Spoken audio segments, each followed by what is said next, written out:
Welcome, everybody. We'll get started in a few minutes. Yeah, you will be promoted to panelists shortly. All the panelists will be promoted to panelists shortly.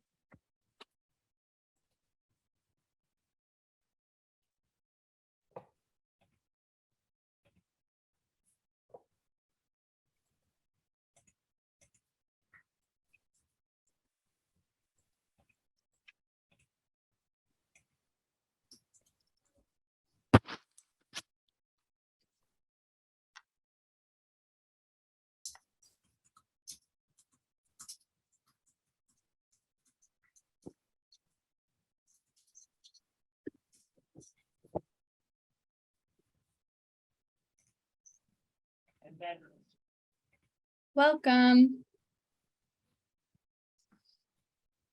So the way this will work, in case this is some of your all's first session, is that when it's the panelists, when it's the speaker's time to present, we would ask that you share your screen, but Donna and I will guide you through that, and we'll get started shortly.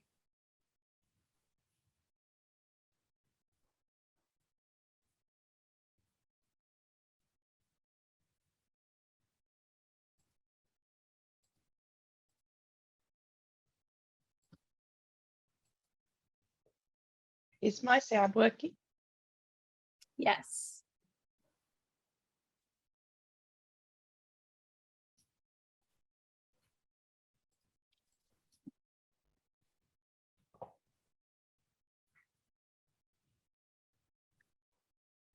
Still got a few minutes before we're coming up to the hour.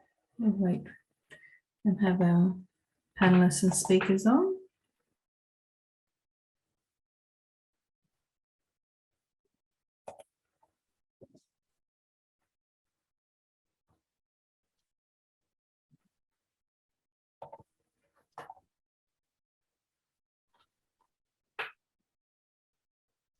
Thank you all for coming. It's exciting to see so many people on the call.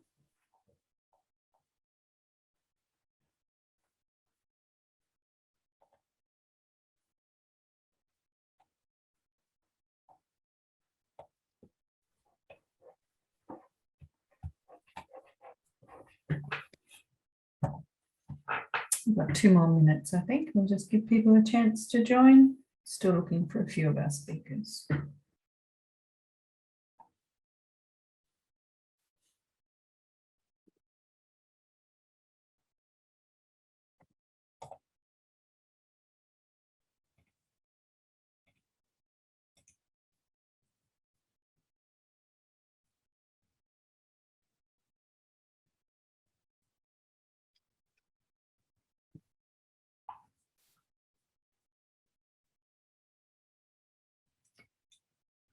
Do that thing where I turn my Phone off so that I don't owe everyone a coffee when I catch up with you in real life.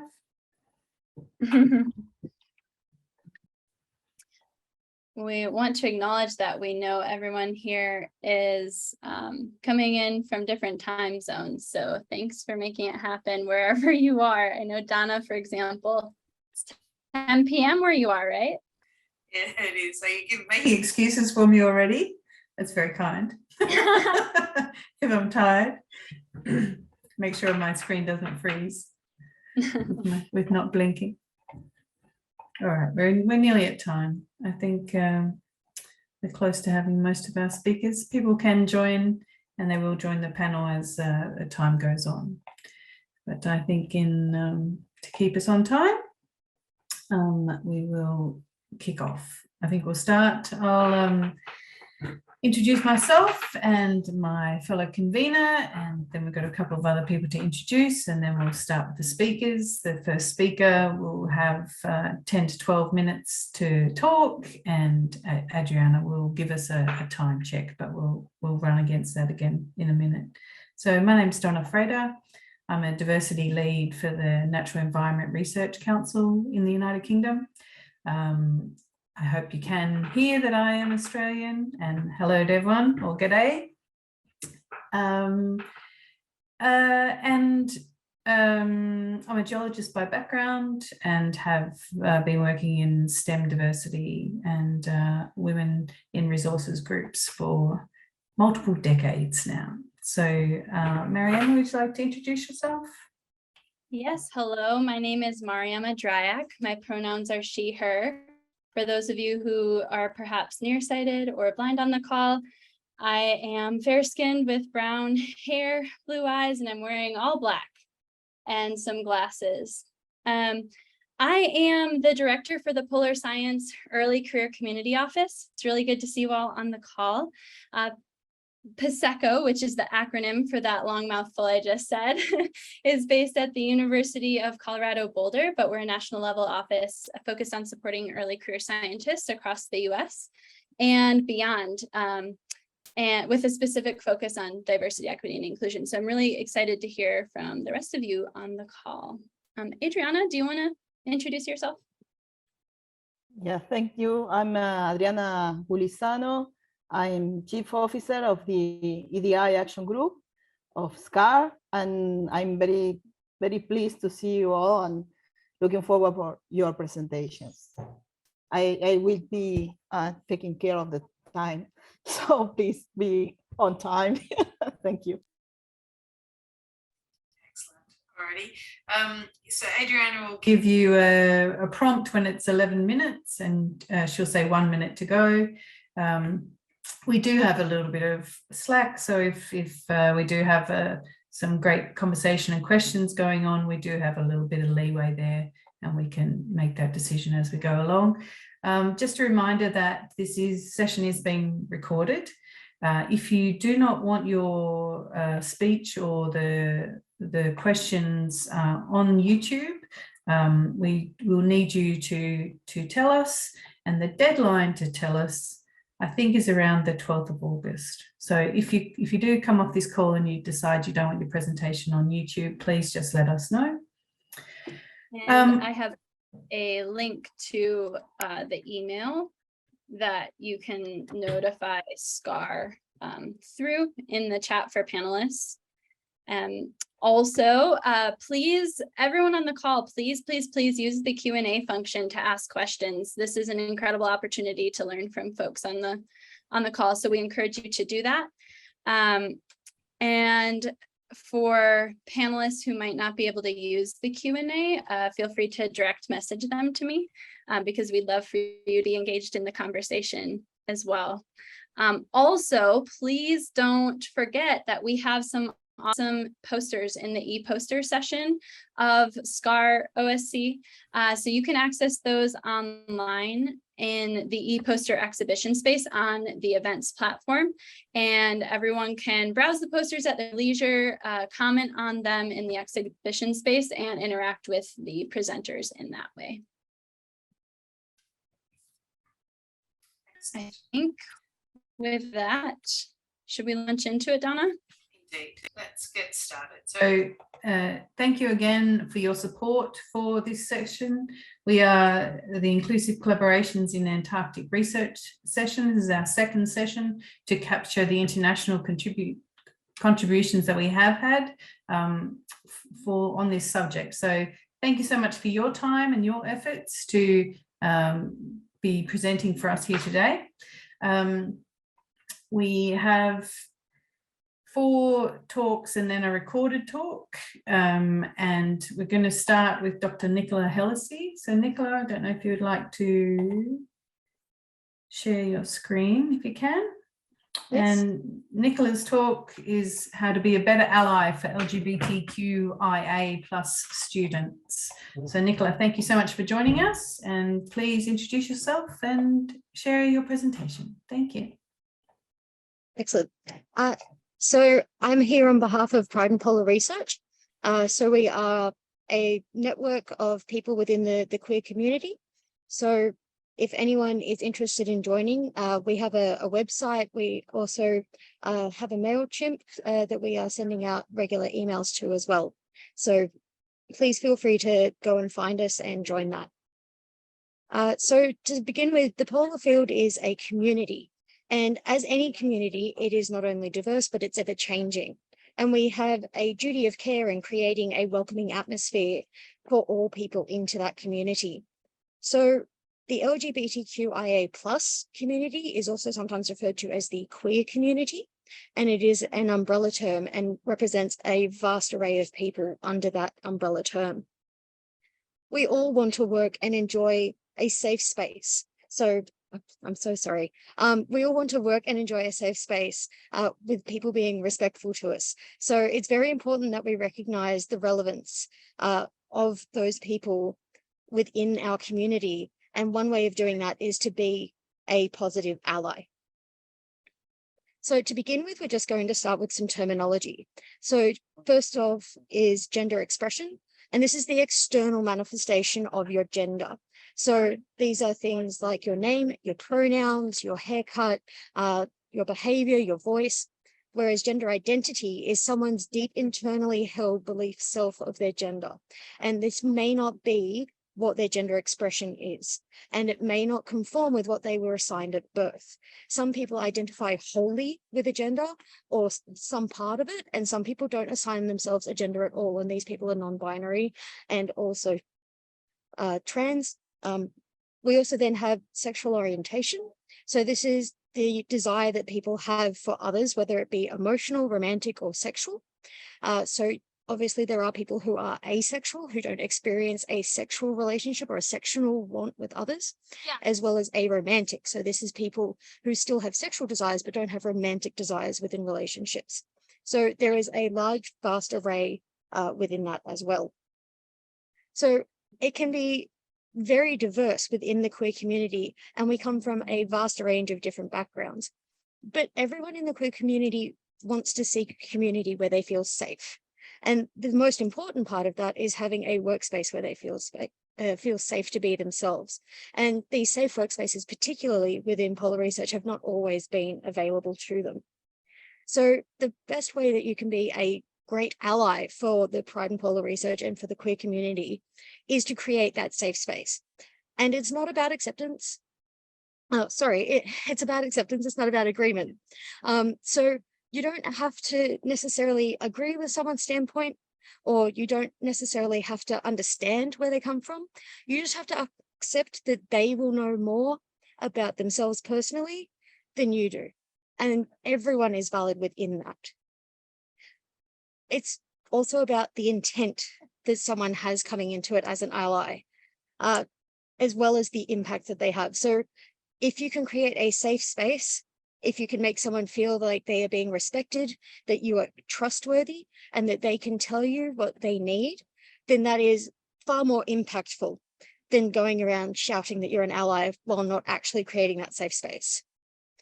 Another thing is that within the society itself, as a broader society, not just as polar research, the way that we get to a thriving society is also by having thriving individual selves. And this comes from both an individual and a societal and a personal responsibility that everyone feels accepted within themselves and accepted within that society. And recognizing this correlation helps us build the society and helps us create that safe space. And ways of doing that is to practice empathy towards others and to also know your limits. If you don't feel comfortable on a subject, or if you don't know where to go to give someone resources, don't try and feel like you need to do that. If you don't know where to go or where to turn to, it's totally okay to say, I don't know, or let's find out together.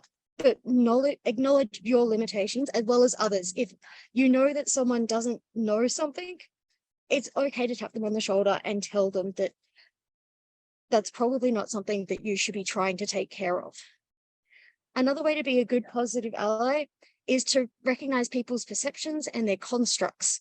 So the constructs are how we feel about ourselves and the society that we live in, and everyone's construct will be slightly different. And within that, particularly in the queer community, there will be some people who are more adventurous in exploring their gender, their sexual orientation, and their gender identity, and some that are very risk averse. They don't want to be adventurous, and there's no correct way of being queer. So being able to accept that some people will be very adventurous in that aspect and some people won't be is incredibly important as well. Not judging them about their gender identity or their sexual orientation, but also making sure you don't judge them because they act a certain way either. It's also very important that we recognize that some people have come from places of deep hatred and discrimination within their homes and their countries.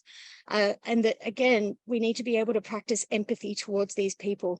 It can take a very long time for people to come to terms with some of the things that they have gone through, particularly in their formative years. So we need to be able to encourage healthy interactions and, again, be trustworthy, responsible, and make sure that they feel like they are respected.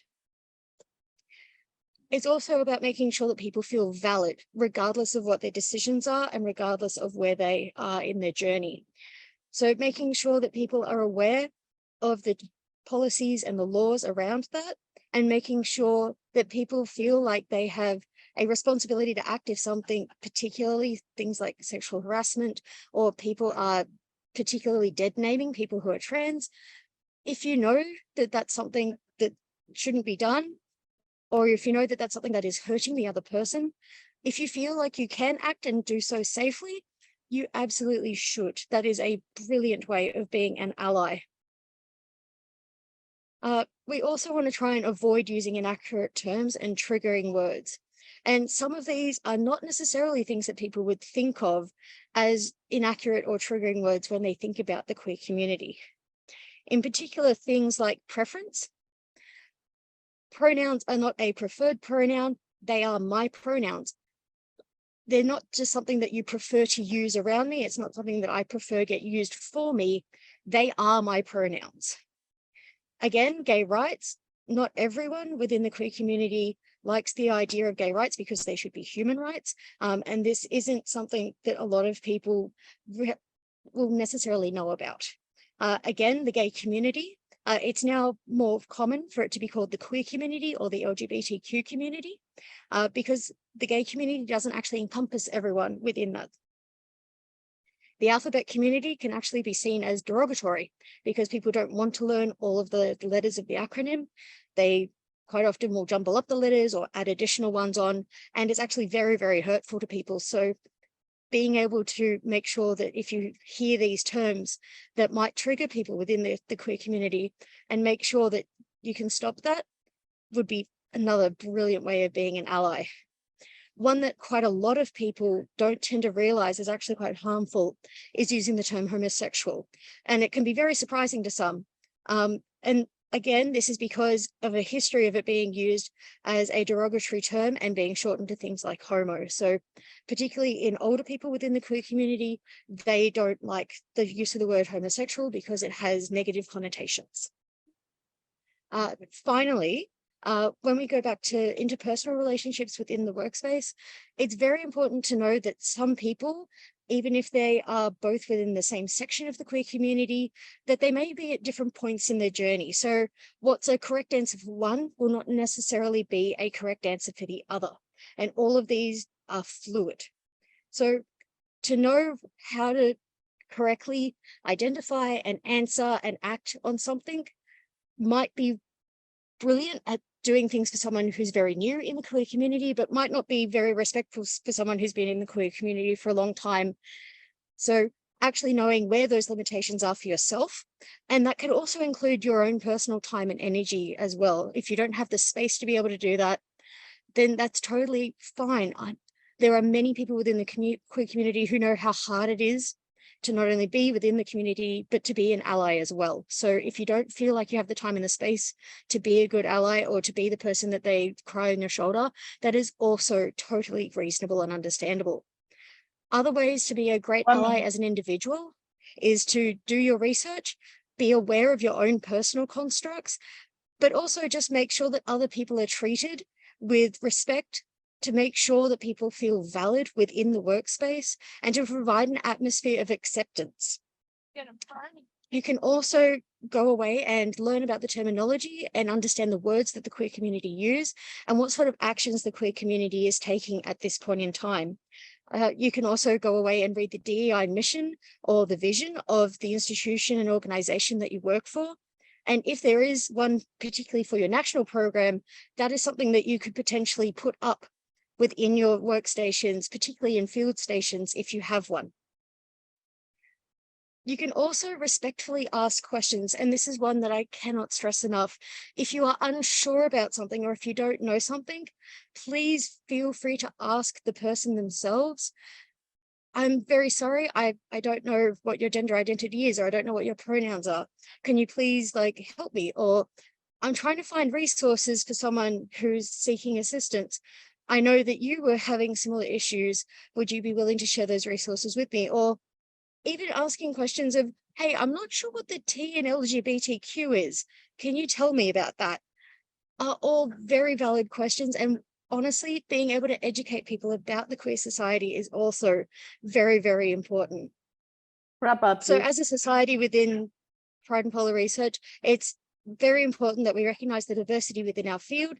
We understand that there are boundaries of what people will accept, but that acceptance is very important. There's a whole lot of resources and references available. Some are polar specific, some are not, but we would highly, highly recommend that everyone go away and educate themselves. Thank you so much. Thank you, Nicole. Wonderful. We have a couple of questions in here, but highly recommend using the Q&A function, or if you're a panelist, sending me a direct message. One of the questions we have are, do you have any ideas from a Pride and Polar Research perspective for being open and accepting on an institutional level, and how to try to be an agent of change in those bigger spaces? So particularly for institutions that are in countries that are more accepting to people who are in the queer community, a really good way to start is to look at what your institution's policies are. Do they have a DEI officer? Do they have a policy or a statement on the queer community and the fact that they might need a DEI statement? Trying to fill even just those small gaps will make a large difference down the track.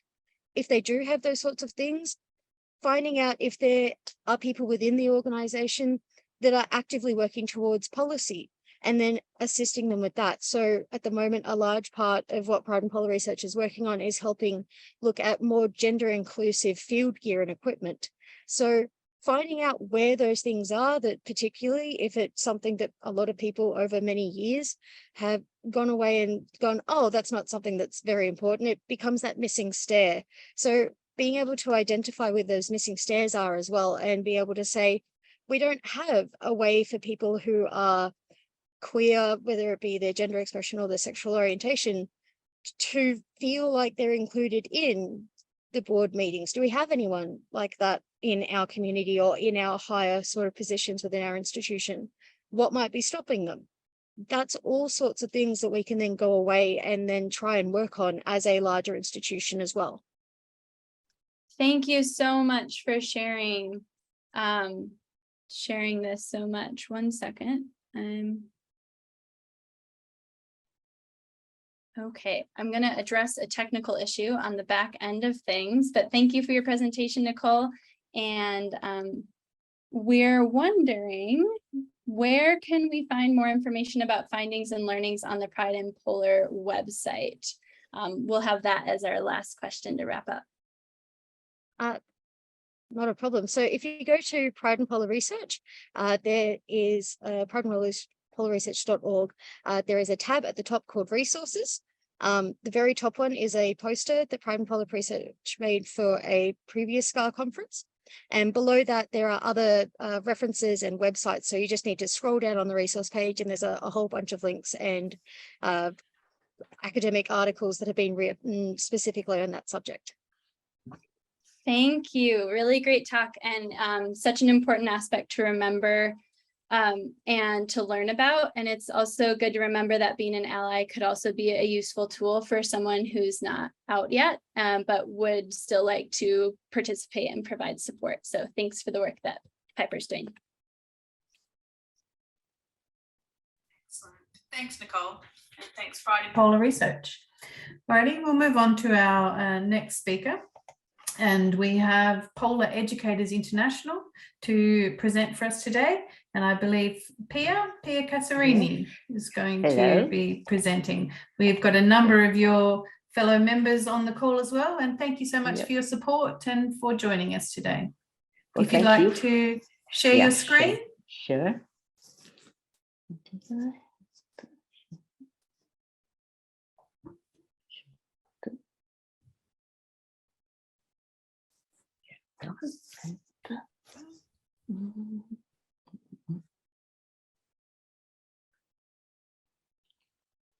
Can you see it? I can see it. I can also see your side. Slides at the moment. Yeah. If you'd like to try and go to presentation mode. I'm trying to. Yeah. Right. No This is the stress. first time I use Google, so that's Well, and that's, if you'd like to leave it there and speak, that's very clear and we can see it as well. I'd like to be able to. Somebody helps me. Our wonderful Betsy Wilkening is the genius of so. Pia, you can hit slideshow up over on the right-hand side at the top. It says slideshow, right below Just there. down a bit, near The yellow button, Yeah. it's Yeah, near right the near the share yellow button. I see might- you share. And then I see slideshow is both. next to it. I see Q&A, chat. No, it's on the Google screen itself. It's not on the Zoom screen. Ah, okay. Sorry, let me see if I can So see it. it's right near the PEI logo there. And then Yeah. it says share, and then slideshow is a white square. Mhm. Well, Right Just above there, right there. slideshow. Here, the select. No, Zoom it's right up above that.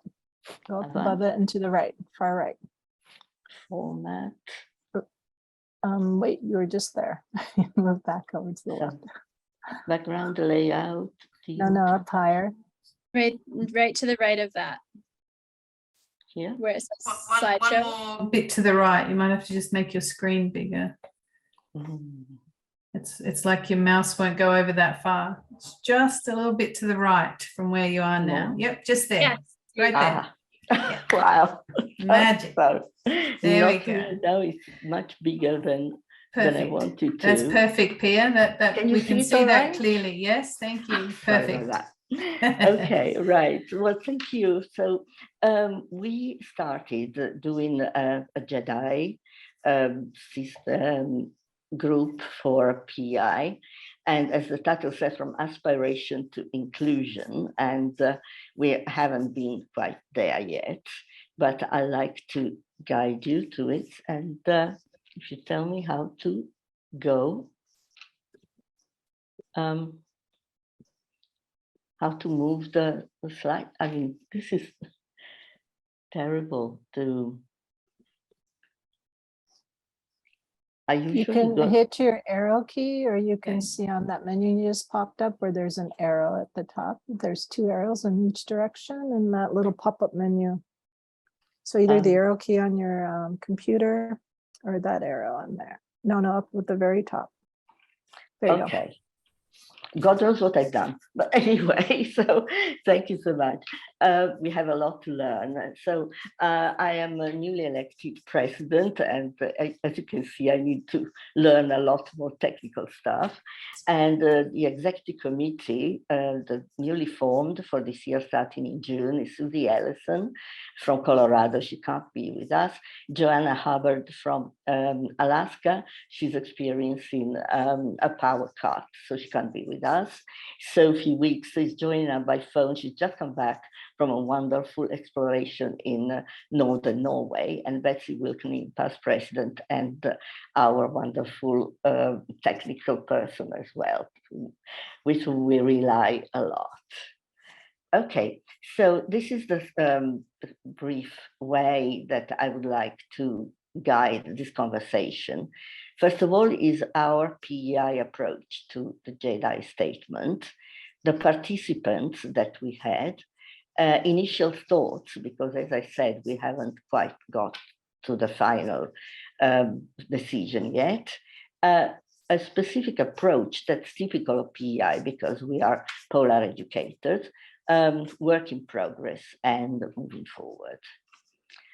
So PEI spent quite a long time, quite fruitful time, defining our core values during the 2020-2021 year. And the Jedi statement was to follow the year after. We are, of course, we're talking about Antarctic, but we are more Arctic oriented, but the end result is definitely bipolar. And I'd like to share with you our core values, which are credible, welcoming, passionate, and dedicated. We got there after a very long route, I can tell you, because I was in charge of this particular working group. But the most relevant to our conversation right now is actually welcoming, which is the second one of our core values. Diverse backgrounds and perspectives, encouraging an accessible and empowered community agreeing to grow together. So we are really quite totally open to anybody that joins Polar Educators International, as you can see. Now in 21-22, we formed a working group with new council members. And we were very lucky because we had 2 people from Siberia and 1 Canadian who had spent all her working life in the Arctic, coordinating researchers from the outside world and the local community, especially high school students. I was designated to be the executive committee member in the background because we really encourage our council members to work, to use the working groups to grow into our network. But we were very lucky that year to have such a diverse and novel contribution. So at the first meeting, we realized that this discourse was far more complicated than expected and needed a much deeper involvement and time commitment as well. These are bullets that came out from our conversations in no particular logical order, but they just came out and were really basis for long discussions and conversations.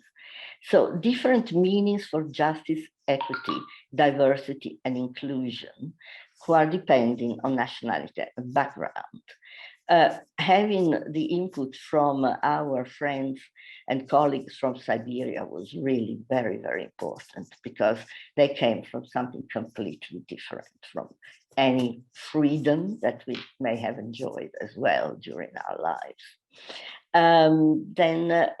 Inclusion, we also realized that we needed to be constantly open to reinterpretation, so we wouldn't codify everything.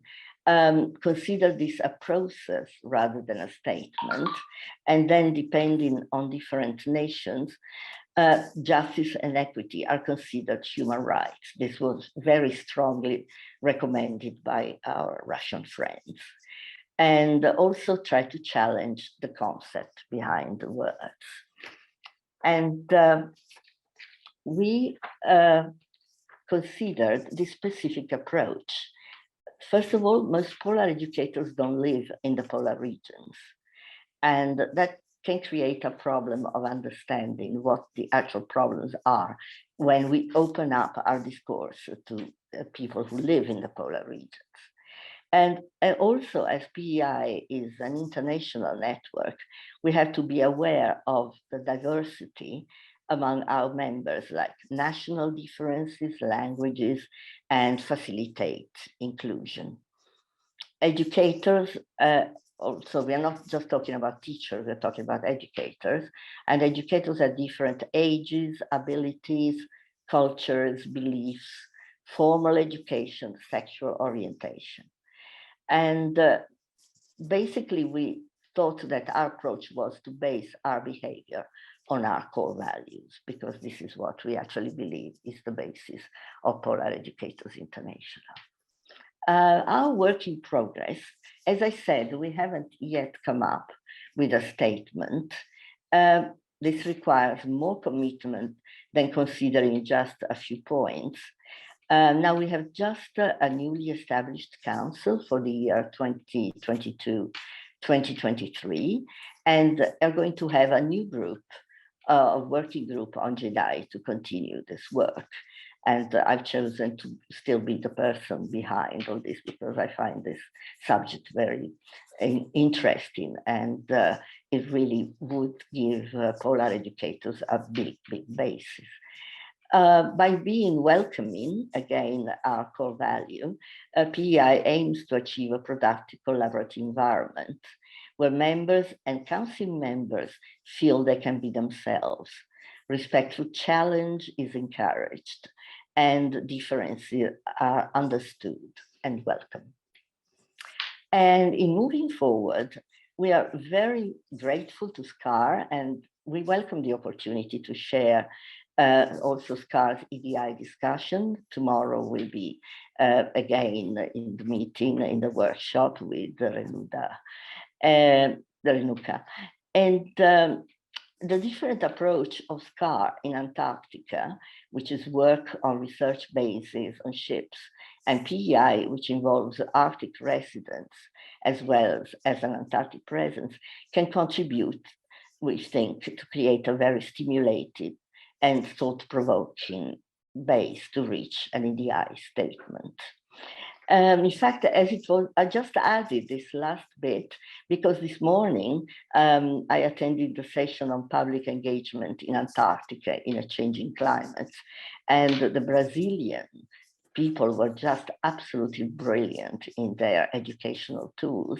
But the issue was raised, the issue of language, because language can also be a discriminating factor, as English is inevitably the language of choice. And unless we move towards national groups with national languages, but again, we would then lose this international feeling that we think PEI is very, very valuable for.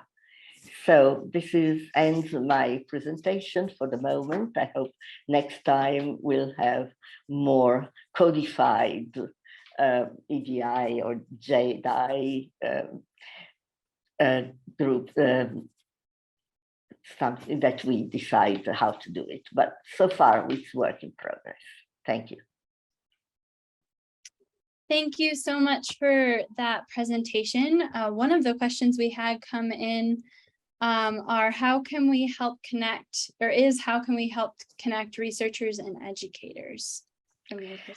Well, that was the reason why Polar Educators International was founded. Going back, I wasn't part of it. I was directing the Italian Polar Institute at the time, but I joined in 2017. But certainly in the Montreal conference, From Knowledge to Action, that was exactly the whole point, was how to, it's really how to make researchers more capable of communicating, and also having teachers, and we call it educators, not just teachers, to actually get the latest research understood. It's not easy. And in fact, we are striving really all the time to achieve more and more this mixture. In a way, during our last conference that we had in Iceland, we had some contributions online because the difficulty with COVID as well. How, for instance, Peter Neff, most of you might know, he just showed how he's using TikTok to get the interest to people and to the general public. Very, very short scientific valuable and valid scientific ideas, but filtered through a very easy way of sharing. And certainly through our website, we would really like to improve this. Unfortunately, we are all volunteers. We don't have a secretariat yet. So whatever we achieve is all because we actually want to have that going on. Well, thank you. And thank you for the work that you're doing. Also, thank you for highlighting the matter of language, which absolutely does make the polar landscape exclusive. Thank Thank you. So with that, we will close. I just want to clarify a couple of things. So you can use the Q&A function, but you will only see open questions if you are an attendee, just to clarify some questions we had coming in. And also we had a comment for Nicole that I think is worth sharing. So research is a very good way to be inclusive, or at least recognize the need for more inclusion. But what's also helpful is the English language, which allows for non-binary pronouns, or doesn't automatically assign gender to a profession or to language. For example, in German, this person has to know exactly what gender somebody is to address them correctly. So that's absolutely something worth mentioning in terms of navigating gendered languages, which is, again, making language a consideration for how we can move towards more inclusive practices. So with that, I'll pass it over to Donna. Thank you for your questions. Yeah, thanks everyone. Thanks for Contributing, and thank you, Pia, and thank you, PEI, for joining us today. We'll move on to our next speaker. It's Dr. Marianne Karplus, and the title, Marianne, is Promoting Inclusivity, Diversity, Equity and Accessibility within the International Thwaites Glacier Collaboration. So welcome, Marianne, and if you would like to share your screen, we can commence. There we go. Very good. We've got your screen in full view. Thank you. Great, thank you. Can you hear me okay as well? Yep, got you. Thanks. Okay, great, thank you. And thank you so much to the organizers, and also thanks to all the other speakers. It's been a really interesting session so far. So today I'm representing a large group to talk about some of the inclusivity, diversity, equity, and accessibility, or IDEA efforts of the International Thwaites Glacier Collaboration, the ITGC. And it's a very large group. There's a few members represented here on the title slide, but there's quite a few more as well I would like to recognize. And so the ITGC is an international research collaboration. It's funded by the NSF and the National Environment Research Council in the UK. And the focus of this collaboration is on Thwaites Glacier in West Antarctica. And the reasons for studying Thwaites Glacier are that it's a very large glacier. It's currently responsible for about 4% of global sea level rise. It holds enough ice to raise sea level a little over 2 feet or 65 centimeters. And it also backstops neighboring glaciers. So it's sort of a high concern for understanding the stability of the West Antarctic ice sheet.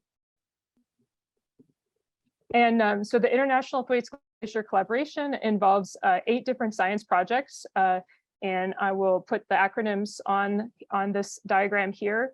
This diagram underscores a lot of different parts of the ice system at Thwaites Glacier, ranging from the ocean to the ice shelf, and then up to the marine ice sheet, and looking at basal conditions, and as well as aerial measurements.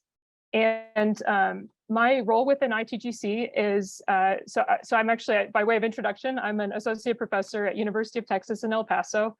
And my role within ITGC is as a co-PI on the TIME project. So I'm a geophysicist, and also just recently became a co-PI of the Science Coordination Office, which coordinates across all of the different projects. And so this international collaboration between the US and the UK, and now also a number of other countries are involved as well, is since 2020 has formed a group to look specifically at IDEA-related topics. And so this group has looked like over the last several years, there's been twice monthly Zoom meetings for coordination and planning. There's been a wide variety of efforts, and I don't have time to go through all of them, but feel free to contact me or others in the group if you're interested in additional efforts. But a few examples are that the community created a community norms and values statement, as well as a field and ship best practices guide. We hired an IDEA consultant with the support of NSF, Leilani Henry, who has led workshops, guided discussion, shared her expertise, and conducted pre-field season inclusivity trainings. We've organized screenings of Picture Scientist, the documentary, including onboard a scientific research ship last season. And we've conducted postseason field surveys with the field participants to look at what were some of the issues during the field season and think about how those could be responded to share results with NSF, as well as the US Antarctic Program and the British Antarctic Survey and the ITGC community and broader Antarctic research community. And we've also been striving to incorporate idea themes into conferences by encouraging sort of infusing every session, not just having a special session on idea themes, but infusing every session with a little bit of, with some amount of idea topics and broader impacts of the work that we're doing. And so I'll talk a little bit more in detail about a few of these efforts.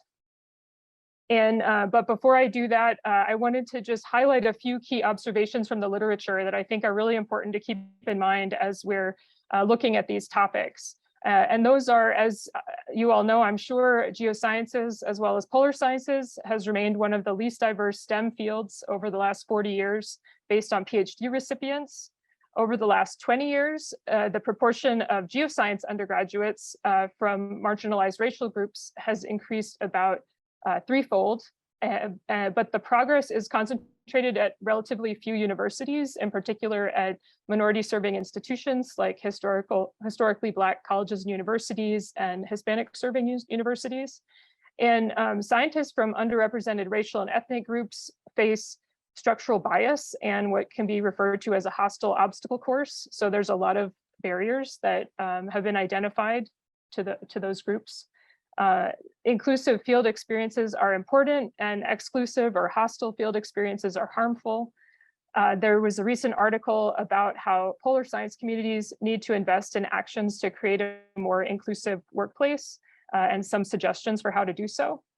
And then finally, as with all of these, in these issues, it's important to apply an intersectionality lens, recognizing that often each individual may have multiple identities, not just one identity. And so recognizing the diverse identities that each person may have is also important. And I wanted to highlight that our community has a wide variety of workplaces ranging from universities, institutes, ships, conferences, Antarctic camps, field stations, offices and laboratories. And so this is one of the complexities that we face in terms of how to address inclusivity in all of these different workplaces. And to look a little more in detail at some of the efforts, so Leilani Henry, I had mentioned, hosted inclusive field team trainings. I was leading a field team for the Time Project this past season, and I will again for this next field season. And so these field team trainings, we went through various exercises to establish things like the key teamwork values and how we can best communicate questions and concerns within our field team, to understand each other's unique responses to stress or various issues that we would face in the field, to discuss how to be open-minded and inclusive to diverse experiences and perspectives. We talked through a typical workday, including check-ins for not only the science goals, but also checking in with people for their physical and mental well-being.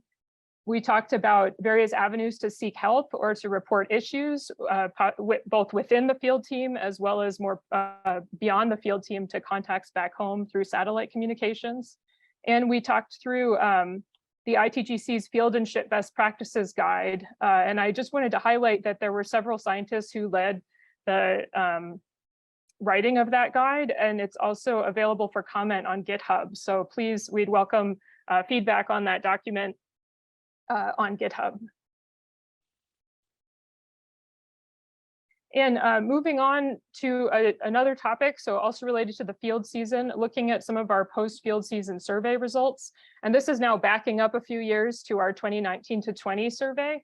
I just wanted to highlight a few of just a brief snapshot from that survey, since I don't have time to go into a lot of detail. But you can see here some of the demographics of the survey and how they identified, as well as perceptions of the field team work culture, some of the words that came out in this word cloud on the right. And you can see a lot of positive words here, right? Hardworking, collaborative, supportive, dedicated. But then you also, if you look at some of the smaller print, you can see sexist, disorganized, challenging, segregated. So you can see that there were some people in the field teams that were having experiences of more segregation and exclusion. And so when we're looking at the results of these surveys, there's a variety of questions, and we're thinking about how to respond to some of those issues. From the 2019 to 20 survey, broadly, as you can see from the word cloud, broadly, the field teams reported positive perceptions of their work culture, but there was a percentage of people who didn't report such positive experiences. And what we did with the survey after 19 to 20 was we shared the results with the broader ITGC community, with the NSF, the US Antarctic Program, and the British Antarctic Survey. And we started after that, the inclusive field team trainings that I described earlier. We also have been placing, thank you. We've been placing greater emphasis on some of the codes of conduct and making sure that people are aware of those. And we modified and distributed another survey after the last field seasons, and we'll continue to do these surveys. The last field season shows somewhat more negative experiences and has been presented to the community, and we're working on steps to respond. I wanted to highlight another activity that we've done is at conferences. This was a World Cafe from the last conference in June. And you can see at the top these agreements, things like deeply listen to understand, encourage people to really listen to each other and to share their truth and their experiences. We had different groups at different tables that rotated after each of the questions down here at the bottom. And just as an example question, you can see, what does an inclusive, positive work environment look, feel, and sound like? So people were invited to write, draw, talk to their table, and respond to these different questions. And then finally, there's a number of challenges to this work. Maintaining energy, action, and optimism requires time, leadership, work. There's a lot of complexities, as you can see from this. There's low numbers of community members from underrepresented groups, and that can negatively impact a sense of belonging. And so it's questions of how to really be very inclusive and try to change the community to be more diverse and inclusive. And in terms of some next steps, so it's exciting to be here. We are interested in linking to other polar science idea groups, and I know we've already talked to some of you about that. We'd like to re-engage with even a broader group of the ITGC, apply some of the past field season lessons to upcoming field seasons, and to increase our professional development, our outreach to communities with high numbers of people from underrepresented groups, and also to use those agreements about listening deeply to understand and really respecting each other's viewpoints and sharing our truths, to use those in various different meetings and conferences to enhance the quality of conversation. And with that, I want to thank you for your attention and apologize. I think I went a little over time. Thank you. We have questions pouring in, so I'll be selective, but some of them are, how has this change in approach impacted your own experiences of Antarctica as a workplace? And does it feel different in comparison to earlier years when diversity, equity, and inclusion wasn't a priority? That is an excellent question. So I personally, I'm this coming season will only be my third season. So I'm, I guess, relatively, compared to some people, I haven't been going to Antarctica for years and years. So I think I'd probably defer that to someone who had a sort of a longer perspective experience. But I'm trying to think if I could think of any examples of how it might have changed just in those few field seasons that I've, I mean, I know, so attending the training for me, like last season, I thought it was really helpful to talk through, especially some things like how each person on the team responds to stress, because it helped when we were in the field, we could kind of recognize if somebody said that they respond to stress by being quiet, then you could kind of recognize that and try to just be a better, more supportive team. So I feel like that having the opportunity to talk through that before the field season, unlike in the first field season when I went, we hadn't done that. So So I would say that that kind of thing seemed to me at least to be very helpful. It kind of made it more open, and people felt more comfortable talking about some of these issues. Great. We also have some questions about resources. So a couple include, would it be possible to access survey questions or types of questions that were surveyed? And then also, is the field and ship best practice guide available for everybody? Yes, so the Field and Ship Best Practices Guide is on GitHub I put the link on the slide. So when this goes on YouTube, I guess someone could go back and look at that, or feel free to email me or to contact the Science Coordination Office for the ITGC, and we could send you the link to that. It's also linked from the thwaites-glacier.org. There's a part of the website for the IDEA group and the diversity, equity, inclusion issues, and it's on that part of the website too. And then for the survey questions, we'd have to check with the survey was run from University of Colorado through series, and we'd have to check with them on to check on that. But I suspect that sharing some of the questions would probably be possible. So again, I would suggest contacting the Science Coordination Office for ITGC, and we can look at that request. Thank you. Thanks for sharing. And it looks like someone has put the Ship and Field Best Practices Guide in the Q&A. I'll pop that in the chat as well. It's exciting to hear about individual efforts, and hopefully we can learn collectively from those as a scientific community. If you could stop sharing your screen, we can move on to the next individual. Excellent. Thanks very much, Marianne. That was brilliant. It was great to hear of the work going on there. Our next speaker is Dr. Renuka Badhe, and she's a co-founder of the Women in Polar Science group. She's a co-author with the author of the presentation being Dr. Andrea Herbert. And Renuka, if you would like to share your screen and start your presentation. Yep, give me a second. Yes, in the interim. Oh, are you good, Renuka? Is it sharing? It's No. black on our end. Not yet. Just Only done it like a million times during COVID. That's all right. This is also the title of How does that look? the presentation is the 100 Polar Women, Reflections on the First Half of a Year-Long Project to Showcase the Work of Women in Arctic and Antarctic. What have we got? There we go. It looks perfect. Thank you. Yep. Okay, so I'm here on behalf of Andrea Herbert, who couldn't be here. So I have to say kia ora to everyone. She's based in New Zealand, and I'm absolutely happy to be here as well. I'm going to introduce our organization, the Women in Polar Science, and also give a few thoughts from our current project that we are running, which is 100 Polar Women. Actually, half is more like 3/4 because we've nearly reached 70 polar women so far. So bear with me, and I will take you through this presentation. So why start a women-specific project or a women-specific organization? We really need role models and people that we can identify with. Women have been and still are a minority in Antarctic science.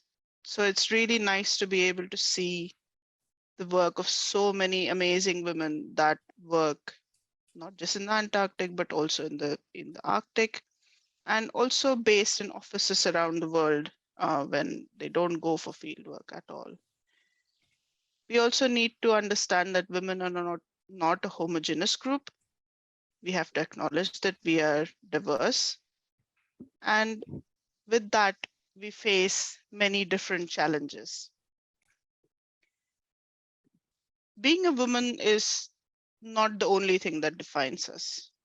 There's a lot of definitions to what I think I am and what you all think you are, man or woman aside. We have identities that cover education, class, ability, ethnicity, race, language, and so on and so forth. How people perceive us directly affects our experience of polar research, of the world, wherever we are standing at the moment. So starting with gender is good, but we also have to start looking at inclusivity as a whole and taking these different identities into account and the intersectionality between these identities. So the idea for women in polar science came about in about 2014. 4 of us came together and we saw that the polar research world really needed to see or needed a safe place for discussing issues that were particular to women at that time. We needed support, we needed inspiration, and the idea of women in polar science came about with the 4 of us that co-founded that organization. We really wanted to build a strong global network of female polar scientists of various ages and across various disciplines across the globe. We've done that with the 100 Polar Women Project, and I will introduce that in a couple of slides. WIPS has been increasing representation in polar research by celebrating and showcasing the breadth of all of the wonderful women that work in the polar regions. We promote diversity and inclusiveness for institutes, organizations, and also many different events. We've worked with SCAR for quite a long time now, and had events and panel discussions, conference sessions like very much like this one prior to this. The Wikibomb event held in Malaysia still ensures nearly 8 years or 6 years from 6 years back. There's still more women polar researchers on Wikipedia than men, which is amazing. And it was just one data point in a time scale. So activities and actions help.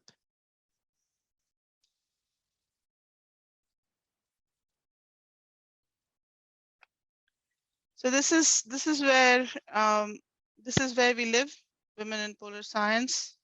Have a look at our website, give us feedback. We have a section on underscoring the research that our community does on both gender and also on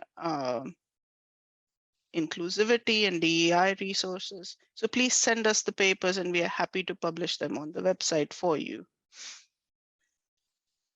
That's where you'll find it. This is one of the latest ones we have, but I've already picked up quite a few papers in the previous presentations that I will update. We also have quite a few videos that are that were taken a couple of years ago, and do have a look at them as well. The 100 Polar Women project is currently a project that we are working on. Andrea is the project manager of that project. We started on the 1st of December last year, and the aim was to showcase the women of 100. The aim was to showcase 100 polar women over 1 year.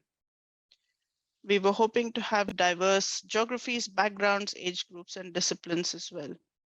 The main funder of the 100 Polar Women project, apologies, is the Curtis and Edith Munson Foundation. We have the Ocean Foundation as the fiscal supporter in US, and we also have administrative support from SCAR. So thank you very much to all of our sponsors for this. We only ask 3 simple questions. What's the work that you do? What keeps you going? And what's your message to the world? So if you if you know someone that you would like to nominate, please go to our website, click on the 100 Polar Women, and then click on the Contact Us part. Here's some insights onto our on the profiles that we have shared so far. We've generally have had women who are between 31 to 40 and 41 to 50 years of age. We're finding it quite difficult to recruit women who are above 50 years of age. And a couple of anecdotal comments to me suggest that either people expect that they would like to keep the space for younger, more up and coming colleagues, or they are afraid of facing age discrimination as well. It is a real thing. I've definitely heard quite a few cases that happens. So that's another kind of thing to keep in mind when we are talking about inclusivity. We also have a decent geographic balance, I would say. We have a few people from Oceania. We have quite a good spread from North America, Europe, and Asia. But we do need more people from Africa. South Africa is realistically one of the very few countries that works in the polar region. So that's why we have most of the women who are nominated were from South Africa. Oceania, please nominate us, your amazing polar women. We would love to feature them. Topics wise, there's a heavy focus on natural sciences. I mean, it's fantastic to focus on women working in the STEM subjects, but we'd also love to lift social science and humanities topics further as well. We also have a little bit of a bias of science versus support. Most of the women that we have that have been nominated actually work in research or academia, and far fewer, only about 24% work in the support and non-academic positions. And these non-academic positions also include aspects like communications, art, logistics, or even in the policy realm. So to wrap this up, when you ask women who are working in STEM, what's positive about being a woman? This is the response that comes back. That women in their work environments support one another. There is a sense of solidarity. And this is what WIPS really is trying to do. I believe it's getting better overall. There's always setbacks, but there's also growing awareness, not just about gender, but also about a lot of other identities and intersectionality between them. And that's always something to keep in mind, and that's pivotal for change. There's still obstacles, but obstacles can be overcome.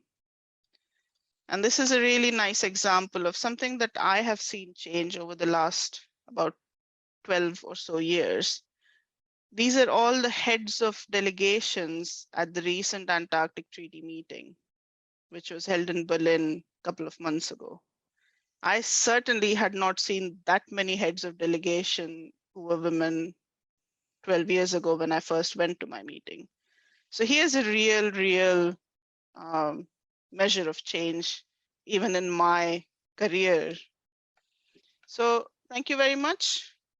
Please do nominate us. We are looking particularly for women who work in the Arctic, those who work in support and non-academic positions, looking toward the more experienced women who are in advanced career stages, Indigenous women as well, and also from currently underrepresented regions.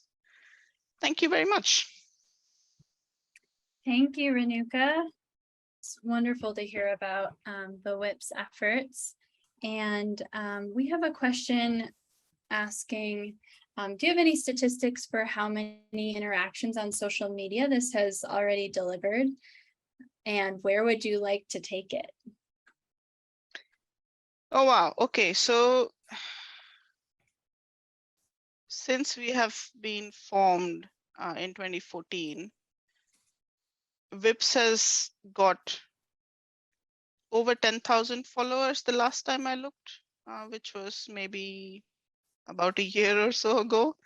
But we've got about 10,000 followers across all our social media platforms. Most of our posts that we put on social media, and I'm just kind of trying to dredge all the memories back, tend to go between 300 to 600 mentions or shares or impressions, that's the word I was looking for, impressions, where there is some interaction with the person who is looking at that profile. So it's a decent enough coverage.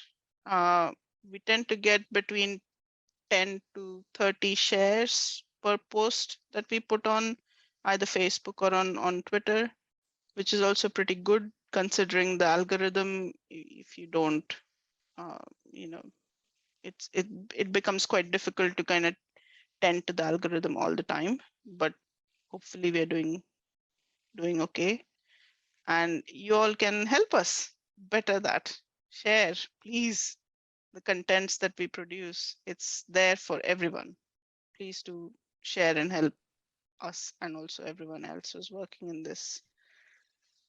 this realm. Thank you. Yeah, we already have several comments in the Q&A commenting on great organization.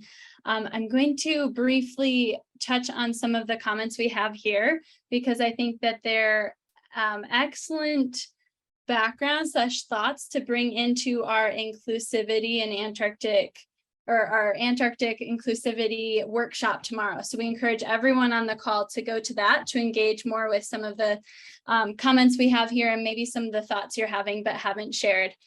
So one of the comments is that someone thinks that South America could give a lot of new insights related to working environment and so on, because sexism is pretty hard to manage, especially for early career scientists. And for them, this is a good example of old school navies, which in most cases are responsible for a lot of the logistics for researchers. In that workshop tomorrow, we'll be hearing for a couple of individuals sharing some South American efforts related to DEI.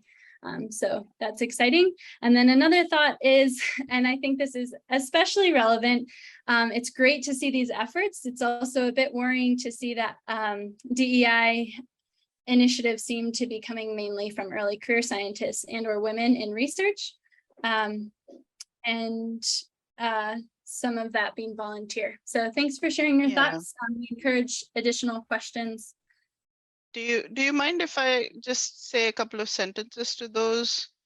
I think definitely, like Mariama said, the workshop tomorrow does cover aspects from South America, and they are already looking at things, particularly starting at the gender perspective, but I believe they're working on more aspects. So please do come and join us if you want to hear more about the South American efforts. I used to serve in the Navy. Not many people know that. And so I have personal experience of these issues, and it was at the back of my mind when I formed WIPS. The other question about having efforts on DEI always coming from the group that DEI effort represents, I think it's a double-edged sword, because we also then, if there are white men running DEI organizations or initiatives, there is also a lot of argument against that generally in communication. What is needed is a balance. We all have to work together. So it's not just women who should work on women's perspectives, but everyone together should work on these perspectives. And I think that's what would make things better. Thanks. Thanks, Renuka. And Donna. Excellent. And thank you, Renuka. And the work Andrea and your organization are doing in this is absolutely vital. We all recognize that visibility of role models and visibility of diversity is really important as we continue to outreach into our community to share our science. So thank you so much for your efforts there.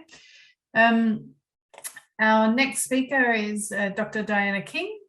I'm wildly confident of my pronunciations here. So Diana's from Securing Antarctica's Environmental Future from the University of Wollongong. So Diana, if you would like to join us and share your screen. There you go. All right, Looks how's perfect. that? Perfect. Excellent. Well done. All right, so yes, I'm going to talk about our experiences with the Securing Antarctica's Environmental Future program towards our diversity, equity, and inclusivity core principles. Before I begin, the SAFE program, I and my university would like to acknowledge the traditional custodians of this place and space on which I live and work, the land of the Wadi Wadi, Allura, and Dharawal peoples.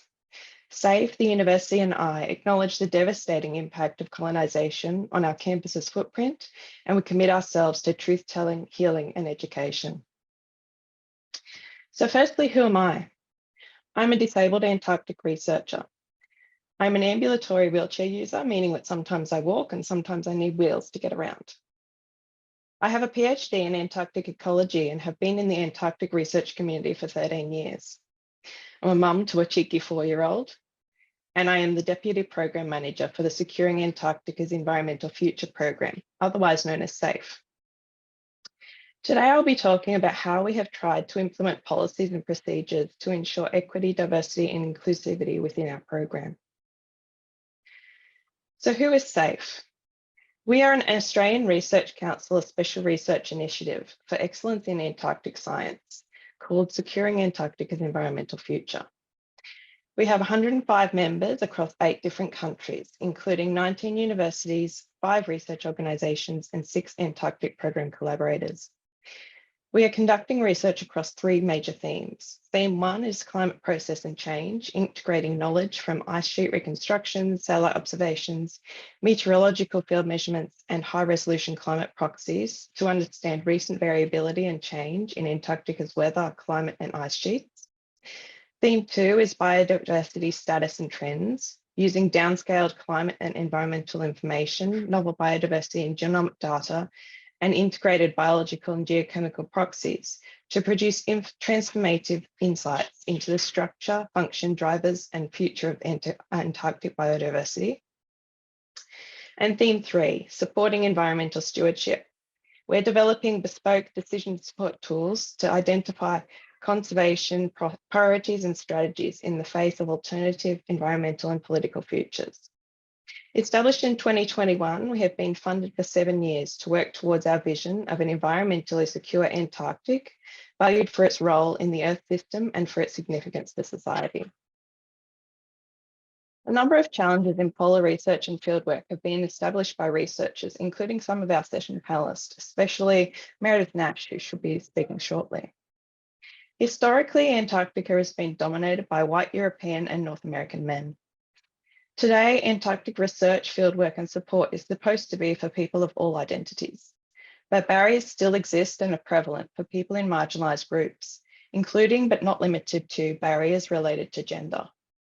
Some of these barriers include physical barriers, as women are usually issued clothing suited for male, not female body types.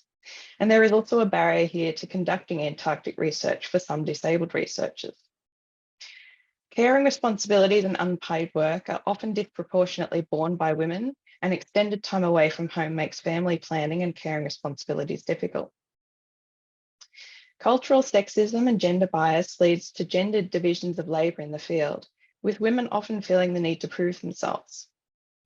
Lack of opportunities and recognition are problematic, as unconscious biases lead to less chance of success in an increasingly competitive job market. And successful women are recognised for their achievements less often than men. Unwanted male attention and sexual harassment has been prevalent in Antarctic field expeditions, particularly due to the low ratio of women to men in polar field operations.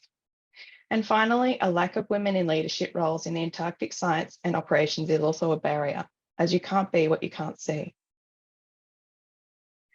As a program, we are aware of these challenges and are striving to make positive change. Our core values include collaboration, which is interdisciplinary, innovative, and inspirational. Ambition for the planet, for our science, and for change. Diversity of membership in approach and of benefit. And community, which is considered inclusive and transformational. SAFE is committed to providing equal opportunities to all participants and additional support to women and other groups who are currently underrepresented in the STEM workforce.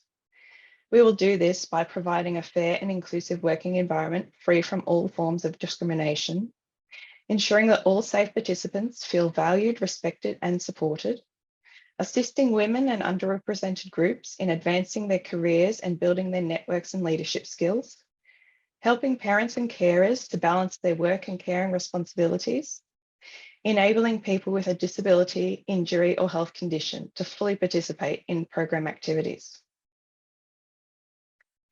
We will achieve these goals through implementation of program policies, including our Equity, Diversity and Inclusion Plan and our Leadership, Mentoring and Career Development Plan. We also have a Code of Conduct, Grievance Procedure, Incident Response Plan, and the appointment of ombudspeople for independent, confidential and neutral dispute resolution, advice and support. We implement an annual Equity, Diversity and Inclusion survey to assess our success throughout the program, in addition to key performance indicators assessed every 6 months. SAFE expects our members to uphold the values outlined in our policies, as we know that the success and impact of our program will be driven by the diversity of backgrounds and perspectives of our team. So far, SAFE has accomplished some fantastic things in our first year. Our program is gender balanced, as are our governance and science advisory panels, although our program administration staff are still predominantly female. In looking back at the key challenges associated with Antarctic research and fieldwork, SAFE is arranging for appropriate kit for women doing Antarctic fieldwork, scheduling meetings to avoid school drop-off and pick-up times, and doing our best to schedule meetings at appropriate times for all of our partners across 12 different time zones, including Antarctica. We also avoid scheduling program meetings during any of the periods of school holidays across Australia in order to reduce the strain on parents trying to juggle home and work commitments. We encourage flexible work arrangements, which is made easier by the transition to Zoom throughout the past few years. Our program haven't even met in person yet.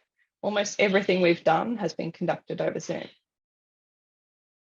We sent a team to Antarctica this past season with 5 female and 2 male researchers, and 6 of the team were early career researchers with a senior female expedition lead. Our recruitment policies include using gender neutral and inclusive language, encouraging diverse applicants, including those from underrepresented groups, and requiring a gender balanced selection panel. We also have a low socioeconomic status and diversity program to offer better access to students by providing targeted PhD scholarships.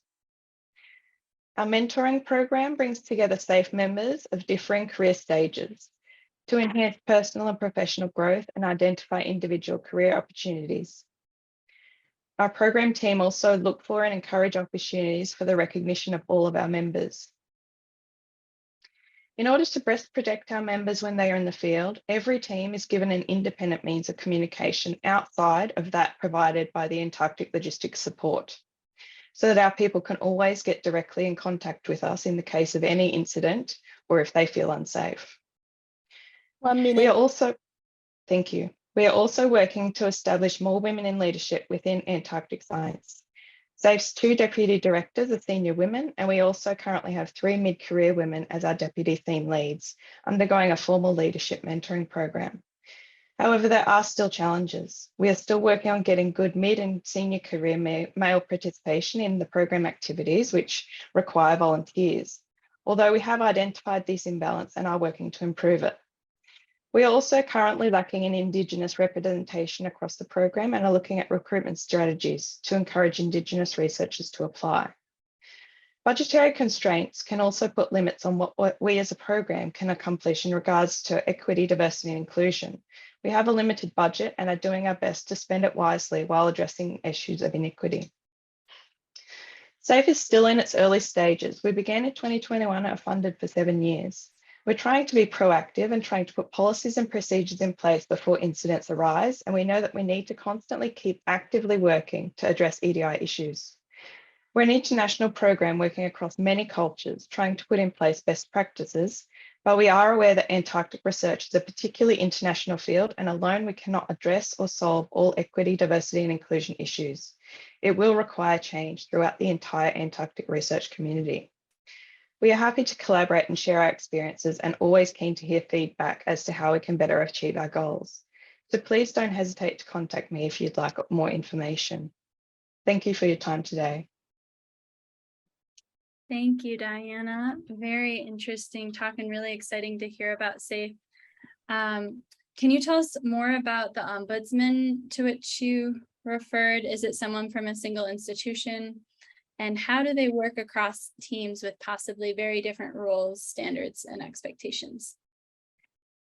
For our ombuds people, we're trying to select a few different people, and they are all completely external to the program. So not affiliated with any of the organizations that are core to SAFE, all of our participating organizations. These people are external to that. We've chosen people that are senior in the research space and ideally people that are senior in the Antarctic research space. But we're trying to make sure that it's both gender balanced, so having both female and male representation of ombuds people, and making sure that those contacts can be as available as possible to anyone that needs them. Thank you. What are some tangible actions within the outline of your goals that you wish to take on immediately? Specifically, someone's wondering how you're working to reduce barriers of entry to folks with disabilities. As a disabled person myself, I think this is a very difficult area, but we're just trying to, as much as possible, include in all of our job advertisements that statement of, employing people of all abilities. For me personally, I've worked in Antarctic research for 13 years, but can't go into the field, which can make things quite difficult. But we are trying to, for everyone, just make it as inclusive as possible. And some people will be able to go into the field. I don't think I personally could, but some disabled people even could be sent into the field. And we're very inclusive in that manner. Like, we're trying to allow people to have the opportunity, if they wish to go into the field and experience that part of Antarctic research. Thank you. Someone's saying SAFE is very impressive. Thank you for sharing. And they're wondering how all these DEI or EDI aspects of SAFE are managed and resourced. And then also they're wondering if there's a DEI representative or expert on board. I think we have a core team of key EDI lead researchers, particularly our deputy director, who is in charge of our career and mentoring path throughout SAFE. She has a lot of EDI experience. She's new to Antarctic experiences, but she has a lot of EDI experience. And so within SAFE, we're just trying to get all of these policies and procedures in place, make sure that everyone knows about them, and trying to use our budget as wisely as possible towards these issues. Thank you. Can you speak to how it's resourced? We have some funding for example, if we have workshop funding, we have some funding there to allow for making accessibilities. Also for perhaps if, parents need to attend with small children, perhaps we could help to fund some kind of assistance there. This is all in the early stages, as our first conference was supposed to happen last week and got cancelled because of COVID. Thank you for speaking to what you can. And then finally, will you be publishing a progress report? We do have annual reports that we are putting out each year, and I'm sure that we will be working with our annual EDI surveys. We will be looking at publishing that more widely as well. Wonderful. Thank you so much. Thank you. We will transition. Thank you, Diana. That's excellent. And yeah, lots of questions and yeah, a really interesting program. So we'd be interested in being able to access that annual report. So thank you very much.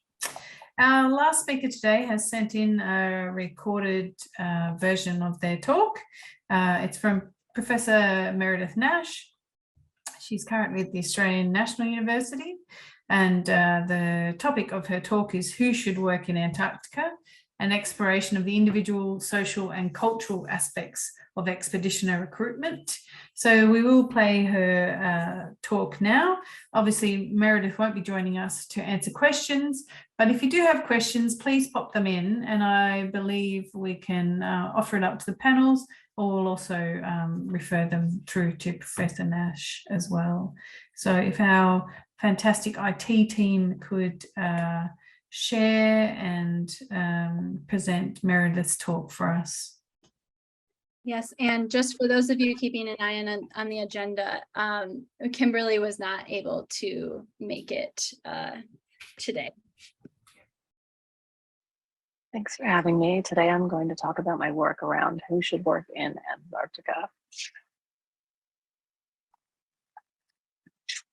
So expeditioner selection is a really important area of research because it's the core of polar psychology, but also it's these studies exploring characteristics that predict individual and group performance in Antarctica that have been the most popular. So in the heroic era, expeditioners were typically chosen by their leaders. Antarctic leaders chose men who they knew or who had proven themselves and in accordance with the leader's personal preferences. So for instance, Shackleton relied on recommendations from his friends for his 1914 to 1916 expedition. Women were excluded from most expeditions until at least the late 1980s, even early 1990s in some circumstances. So over time, then it became necessary to create much more established processes around selection, and expeditioner selection criteria started to become developed around the 1960s and 1970s. So the purpose of National Antarctic Program selection procedures historically has been to select out unsuitable candidates with a former or current personality or psychiatric disorder, or those who are at risk for developing one. Now, once those candidates are selected out, national programs can select in the remaining candidates who possess the characteristics that are necessary to thrive in Antarctica individually, but also as part of the group. So it's this process of selecting in that has proven to be the most difficult, as the composition of a polar personality has been extensively studied, but with mixed success. Now, there's relatively little research that moves beyond studying individual aspects of selection and how it relates to these broader organizational culture stations. So this is what I've done in my work. I've used the Australian Antarctic Program as a case study, and I looked at the individual, interpersonal, and organizational aspects of Antarctic expeditionary selection. So this paper then is based on a commission study that I did on organizational culture that I conducted when I was a senior advisor for inclusion, diversity, and equity at the Australian Antarctic Division. So it's based on interviews with expeditioners in Antarctica and also AAP head office staff in 2021. Now, like other programs, AAP expeditioner recruitment is a demanding and resource-intensive multi-stage process that can take up to 8 months to ensure that expeditioners have the desired mix of technical and social skills. This is especially important for overwinterers. So in the AAP, potential applicants do a written application and an on-demand video interview. They do a medical checklist. They do a personal qualities questionnaire or a PQs questionnaire, and then attend a selection center. And I'll just say a bit more about that. So the selection center is where PQs are assessed. So PQs assess applicants from an environment and culture perspective, and they are intended to target deep level diversity. So it's important to note that although they overlap, PQs and personality traits are different. PQs are specific to AP expeditioners and their unique work and community environment, whereas personality traits like the Big Five are much more general. So this is a list of the PQs that were active when I was conducting the study. So the PQs on the left-hand side of the screen. The AAP changed them just as I was finishing the study. And so you can see the differences. They're relatively similar, but grouped in slightly different ways. So I'll just go back. At selection centers, applicants participate in a range of activities, including small and large group discussions and role plays. And these are all designed to assess whether they have the PQs required of an AAP expeditioner. The AAP uses panels of assessors to observe behavior and identify any concerns about station life at these selection centers.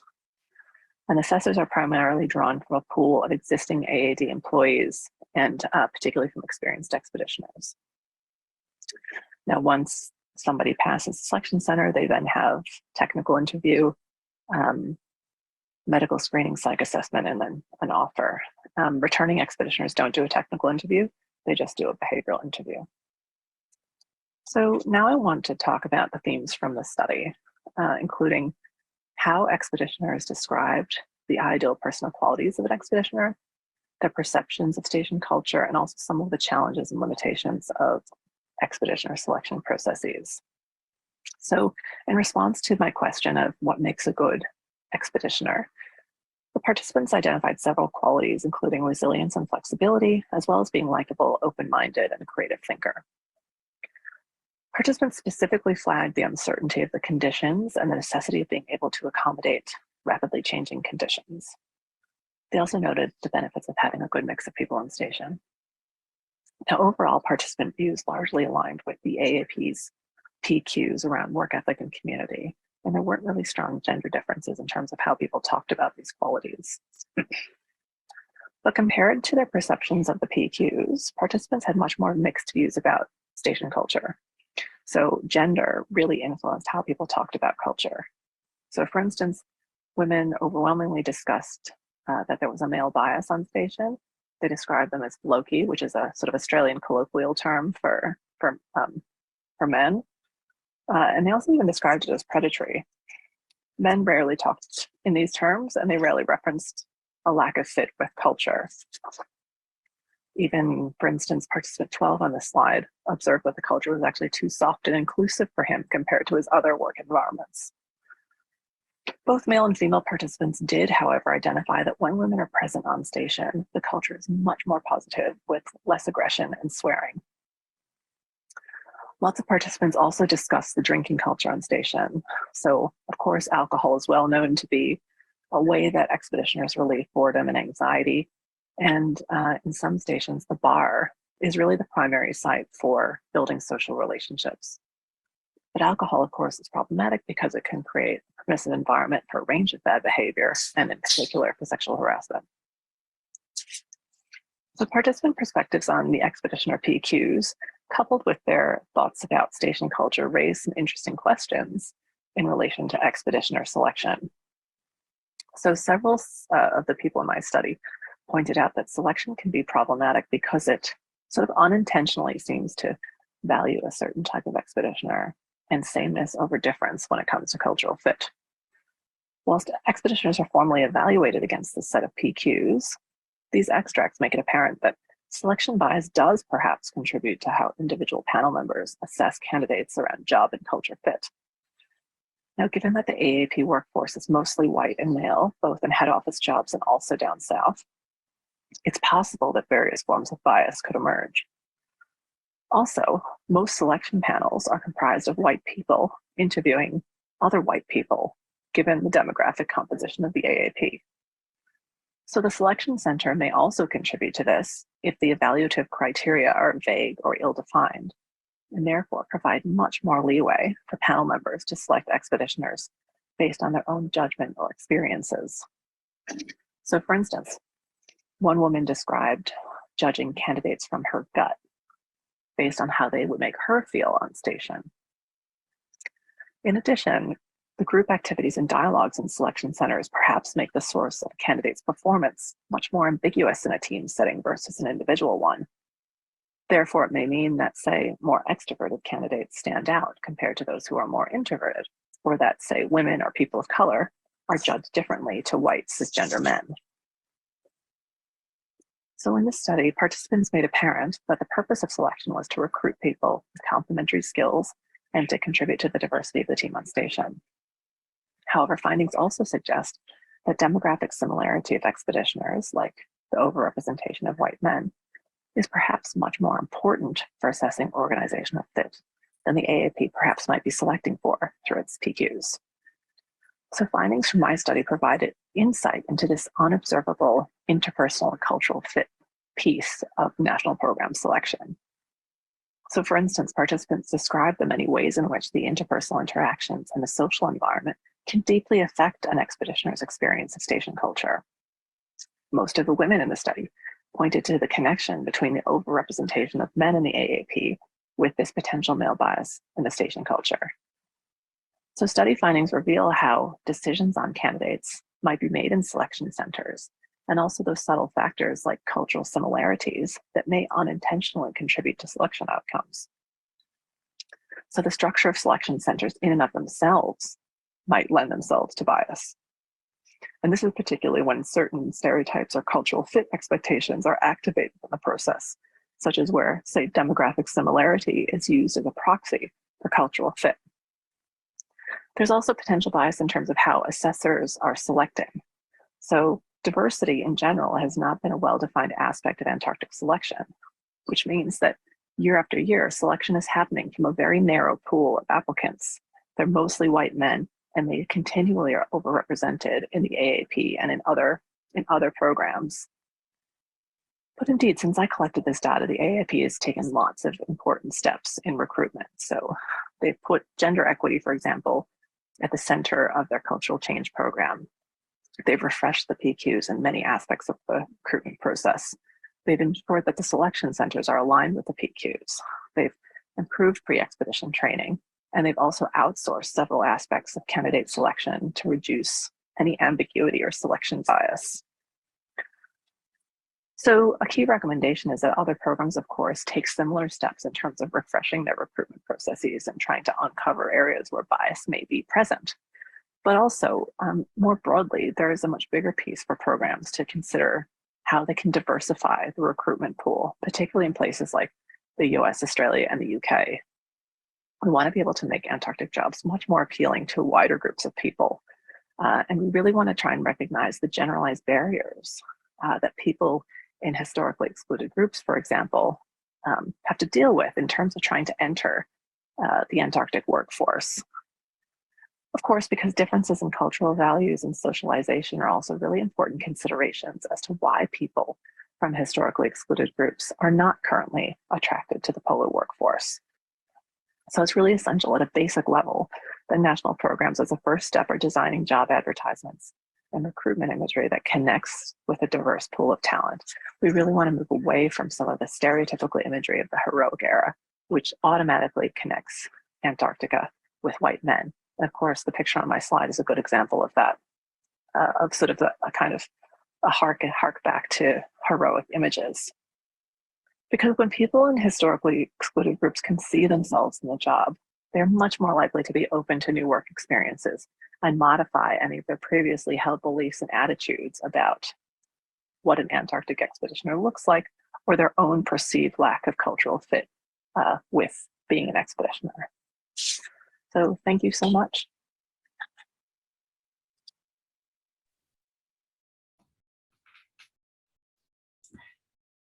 Excellent.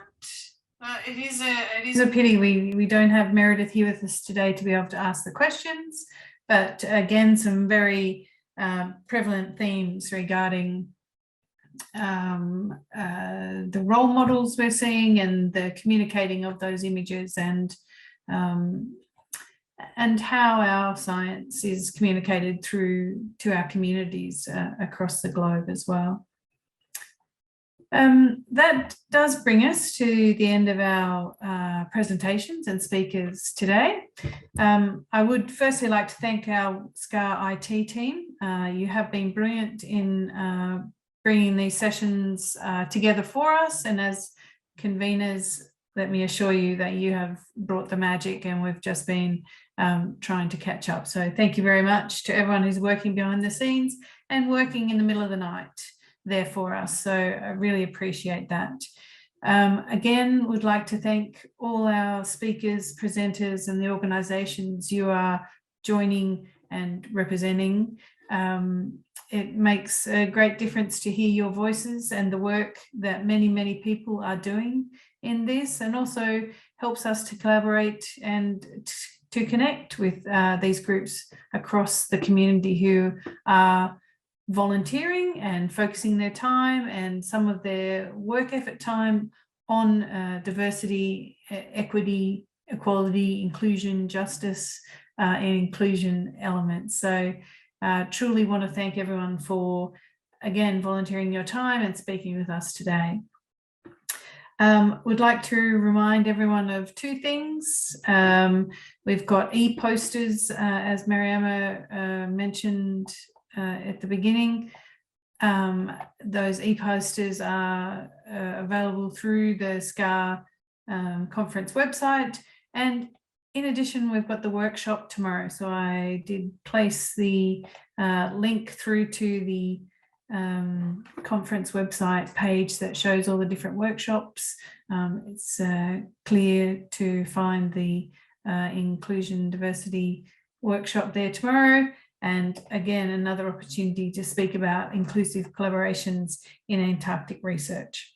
So just to wrap up, I really appreciate this opportunity to hear from people. It has been a cross-disciplinary session with wonderful perspectives across many elements of diversity and inclusion. Thank you for highlighting the projects you've been working on and that are taking place in polar research. And I think always a conversation of how do we increase this network to make sure we do get best practice and continue to work from the levels that we are all achieving and move forward on each other's shoulders. So thank you so much for joining us for this session of inclusive collaborations in Antarctic research. I hope you have got something valuable out of the session, and please look to the SCAR EDI team and project as they move forward, working off the collaborations both from the sessions and from the workshop at this year's conference. And we look forward to your further contributions and also feedback on how we have gone this year. So again, everyone, thank you very much. Can say good afternoon, good evening, and good night to everyone. And again, good morning. Yeah, thank you. Thank you so much.